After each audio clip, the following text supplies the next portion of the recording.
Bonjour, cette vidéo aujourd'hui sur les 3 clés pour accepter son corps.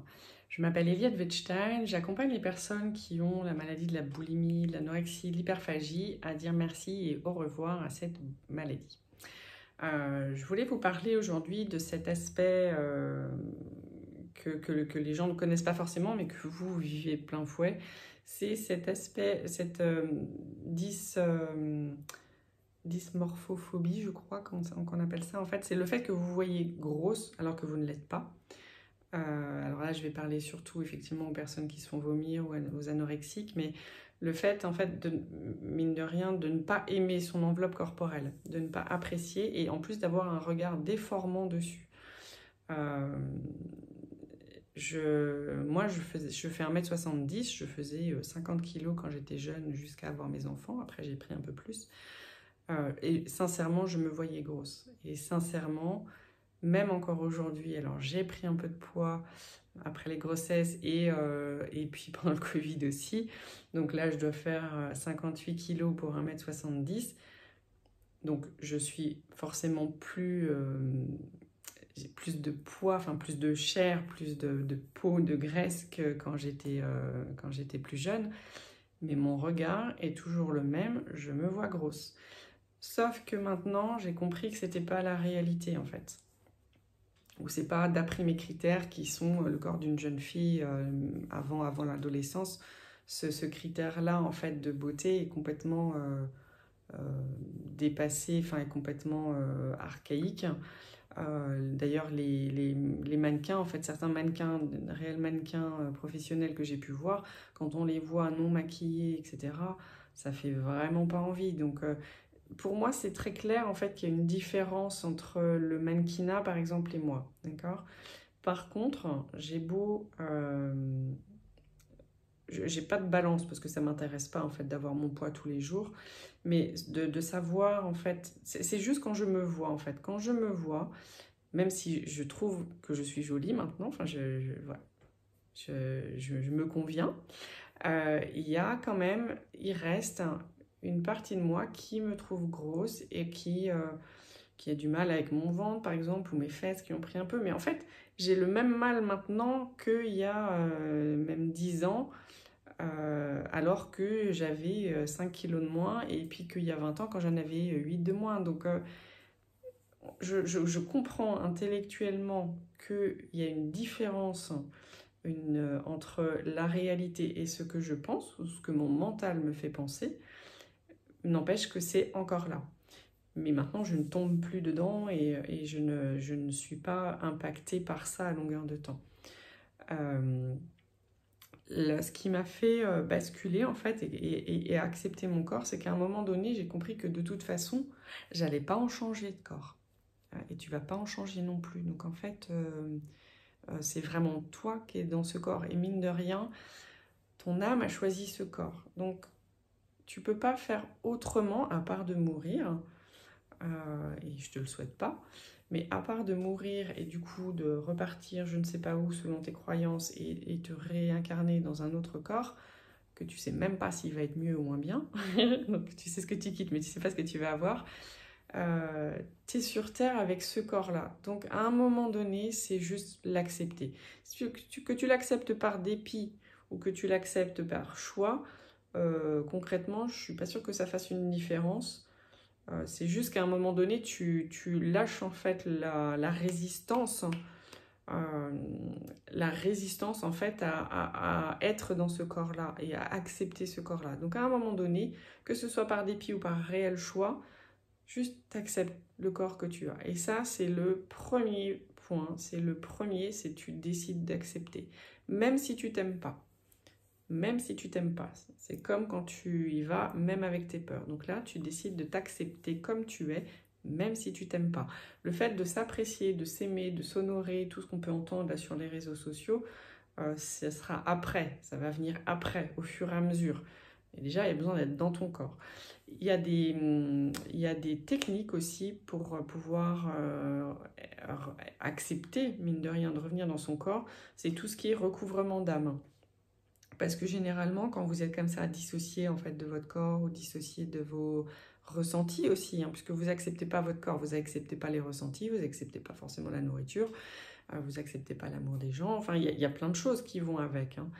Donc, pour rassembler, en fait, toutes les parties de votre âme qui, mine de rien, se sont soit éparpillées par-ci, par-là, de votre naissance à maintenant, soit les choses que vous avez refusées et qui, du coup, se sont légèrement éparpillées autour de vous, il y a besoin de rassembler tout ça et de le ramener à l'intérieur. Donc, il y a des process, en fait, que ce soit chamanique ou beaucoup plus simple avec juste un texte à lire, et tout est dans l'intention. Donc, peu importe, en fait, oui, j'allais dire, peu importe le process, en fait, la manière de le faire, mais ce besoin, en fait, de ramener toutes les parties de vous, toutes les parties que parce que vous avez souffert, ou parce que vous avez eu des chocs, parce que vous avez eu des événements dans votre vie, voilà, il y a des petits morceaux de vous qui se sont étalés, qui se sont éparpillés, qui sont restés en fait à l'âge que vous aviez à ces moments-là. Donc voilà, une première chose, c'est de les ramener à l'intérieur de vous. Accepter du coup ce corps. Et une fois que ça s'est fait, il est possible de mettre de la douceur, il est possible de mettre de l'amour, mais ça c'est vraiment, on va dire pas le dernier maillon, mais pour moi, c'est vraiment quelque chose qui vient en dernier. C'est quelque chose en fait que vous n'arrivez, et je me mets dans le lot, hein, qu'on n'arrive même pas à imaginer, sauf si vous êtes parent. Donc vous voyez bien à quel point vous aimez vos enfants.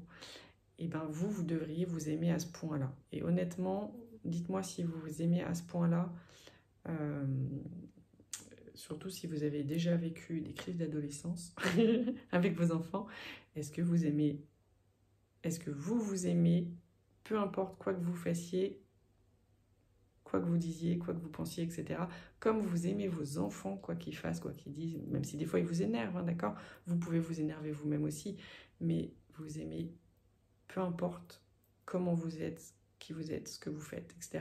C'est vraiment de cette profondeur-là, et vous devriez même vous aimer encore plus que vos enfants. Moi, pour l'instant, ça c'est pas le cas.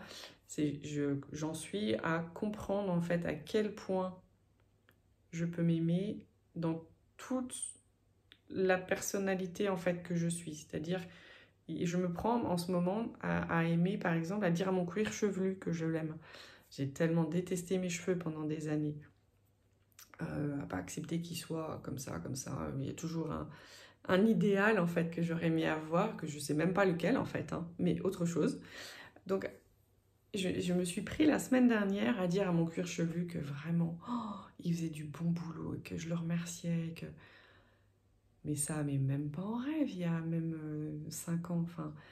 Donc s'aimer pour moi, c'est vraiment le dernier bastion. Et là, quand vous pouvez dire que vous vous aimez, eh ben, il y a un sacré chemin de fait. Mais déjà, il y a l'acceptation. Première clé, ramener en fait toutes les parties d'âme qui se sont parties, hop, les ramener à l'intérieur, s'accepter, et ensuite il y a s'explorer en fait, il y a tester. Et ça pour moi c'est la troisième clé, c'est tester en fait, voir tel truc a tel résultat, telle autre chose a tel résultat avec les personnes, et puis se regarder à l'envers et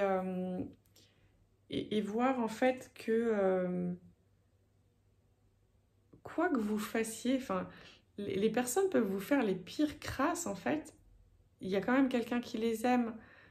Donc c'est comprendre en fait que vous pouvez vous tromper, vous pouvez faire mal, vous pouvez faire des grosses erreurs, des grosses bourdes, et c'est ok, vous pouvez toujours vous aimer et il y a quand même quelqu'un qui vous aime.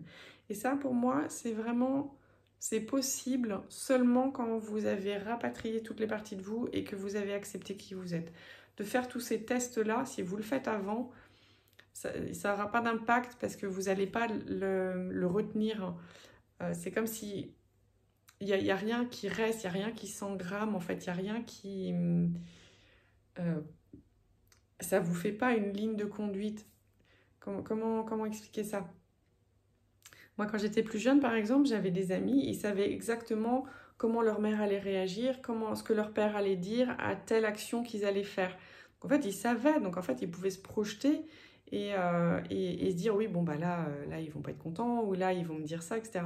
Moi, ça, c'est quelque chose dont j'étais incapable, parce que je ne comprenais pas, en fait, les réactions, alors forcément de mes parents au départ, mais même après, je n'arrivais pas à comprendre et à projeter, en fait, une action, un résultat, ou une action, une réaction. Je n'arrivais pas, en fait, à le... Ah, comme avoir un livret, en fait. Voilà, quand je fais ça, bah, ça réagit comme ça en face, etc. Mine de rien, c'est là où l'apprentissage peut se faire, quand il y a quand même toujours une espèce de similitude. Après, ça varie, bien sûr, avec les gens, mais comme quand même une carte, en fait, de comment ça fonctionne, en fonction de ce que vous faites, comment ça fonctionne autour de vous. Et donc, tant que vous n'avez pas ramené en fait vos parties d'âme, que vous n'avez pas accepté qui vous êtes, tout ce que vous allez tester, ben, vous n'allez pas pouvoir le retenir, vous n'allez pas pouvoir l'utiliser, vous n'allez pas pouvoir le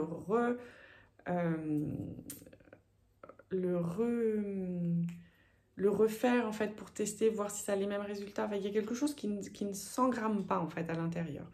Donc pour moi, c'est vraiment les 3 clés, c'est rapatrier, ramener à l'intérieur de vous toutes vos parties d'âme, accepter qui vous êtes dans l'entièreté et ensuite tester, faire des tests en sécurité parce que vous avez accepté qui vous êtes et vous avez accepté de vous tromper et de faire des erreurs et que vous pouvez quand même vous aimer avec tout ça.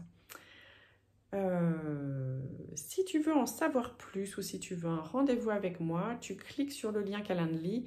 On fait un rendez-vous de 3/4 d'heure, 1 heure pour faire le point sur là où tu en es et puis voir si on peut travailler ensemble avec la meilleure méthode pour toi par rapport à là où tu en es.